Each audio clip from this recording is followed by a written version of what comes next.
hugely positive. We knew that our message had been very well received in terms of the here and now, the cost of living crisis, the real urgency to get money into people's pockets, issues in the health service. But we also know that the message around partnership, working together, building the future and planning for the future together was also absolutely powerful.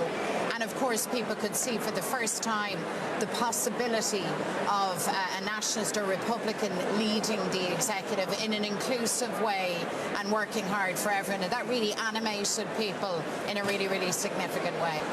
The success of power sharing relies on the ability to share power and to be inclusive and collaborative and work in partnership.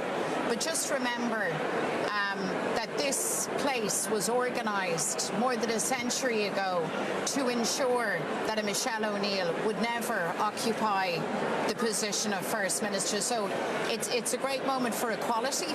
It's a great moment that says beyond a shadow of a doubt that life has changed in the North, that things have changed in Ireland, and that we are only going forward and we are never going back. So it's a great day for nationalists, for Republicans, but actually I think for the whole of society it says there is no position anywhere that excludes anybody and that anybody can aspire to the very highest office. So yes, it's significant. I think it's imperative that we have an executive. I don't think there is another alternative bar working in partnership together. And I think, you know, you're still in the heat of an election count and at the end of what's been a very long campaign.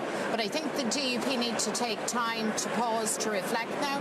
The votes have been cast, the votes are now being counted, and it's very clear all across the political spectrum, whatever things people differ on, what people agree on is the need now for good government, for leadership, and for people who are being paid from the public purse to get back to work and to deliver. So there's no alternative other than forming an executive. This is a big day for Sinn Féin and for our activists, and we're enjoying this success. But look, we know that places a big responsibility on us to show up for people and to deliver for people and to work very hard. So that's where it's at for now, and it's one step at a time. But the theme of this election, just like the election in February 2020, was change, and that incredible optimistic, inclusive, wonderful appetite for change, not least amongst younger voters. And I want to thank them all who came out and voted for us with such a heart and with such a sense of optimism and ambition for their country.